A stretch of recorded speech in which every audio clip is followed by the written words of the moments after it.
Assalamualaikum and hello everyone. In this video, we are going to explain about academic integrity in online assessment based on a research review. Academic integrity is the moral code or ethical policy of an academy, which requires the values of honesty, trust, fairness, respect, responsibility, and courage. But after the COVID-19, many institutions adopting online learning formats, including assessments like exams and assignments. And by that, e-cheating, like using materials without permission during exams or having another person complete an assignment, started to exist. Why do students engage in academic dishonesty? There are three factors involved. The first factor is individual factor. There is research based on the frog triangle that suggests three conditions must be present for cheating to happen: opportunity, incentive, pressure or need, rationalization, and attitude. An opportunity arises when students believe they can cheat without being caught. Incentive or pressure to cheat can come from various sources such as desire for good grade and pressure from parents, peer, employer, or universities. Rationalization of cheating behavior happens when students believe it is acceptable due to it happening frequently. The second factor is institutional factor. A university cheating culture influenced by student perception and behavior can contribute to academic dishonesty. The COVID-19 pandemic has altered the academic concept. Online students may develop their own cheating culture. Furthermore, institutional policy lack of penalty for academic dishonesty may increase the impact. Additionally, a lack of understanding of academic integrity policies among staff, administrators, and students also plays part in increasing academic dishonesty. The last factor is assessment-specific factor. Different types of assessment likely influence cheating behavior. Studies have shown that students were more likely to cheat during online quizzes, exams, or tests compared to in-person ones. The online environment often creates an appearance of reduced supervision, providing students with opportunity to cheat without immediate detection by instructor. We tend to assume that cheating occurs more frequently in online courses than in person, especially during key exams or assessment. But how do they do it? First, they utilize illicit web resources, such as Googling or contacting a buddy to solve a quiz or a test. In person, students often cheat by duplicating others' work or assignments. Now that we know how they cheat, how can we solve or at least decrease this problem? First, administrators and staff must establish a clear definition of academic dishonesty and the behaviors that constitute it. Students frequently display confusion regarding what constitutes academic dishonesty, and in the absence of clear definition, many students may cheat without realizing it. Academic dishonesty has a real-world repercussion that students need to be aware of. Teachers and staff may make a difference in the cheating culture on campus by stressing the importance of students being honest in their work. A student tolerance for academic dishonesty may decrease as a result of this encounter in shaping of their views on cheating. And lastly, because they define what constitutes ethical and immoral conduct, honor codes are a powerful tool in the fight against academic dishonesty. They can also help students and lecturers communicate better by making everyone feel valued and respected. Methods in relation to the medium of delivery. Difficulty of in-person proctoring due to cost, travel and logistics, especially highlighted by restriction during the COVID-19 pandemic. Online courses require effective methods to maintain academic integrity. Three types of online cheating detection. First, video summarization. Use AI to detect cheating during exam with student record via webcam. It shows suspicious event for later review by a proctor. Second, web video recording. Continuous recording of the exam session for post-exam review. Provide a full record, but it's time consuming to review and may not allow timely intervention. And last, the third one, live online proctoring. Live monitoring through webcam and microphone. It is the most expensive and may miss some cheating behavior. Next, let's discuss alternative methods for detecting online cheating. There are four solutions. The first one is challenge question, the second one is biometric, the third one is check for tag originality, and the last one is lockdown browser.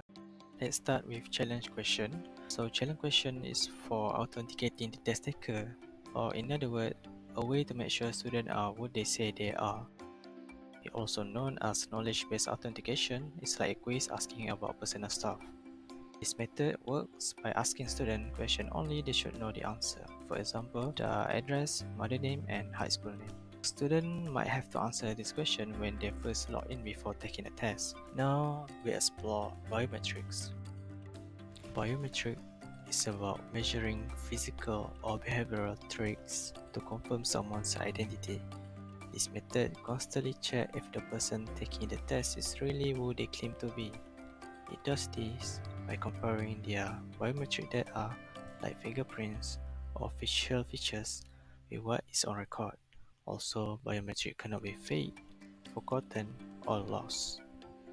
There are two main types of biometrics, one that need direct contact with a scanner like fingerprints and ones that don't like facial recognition or hair color.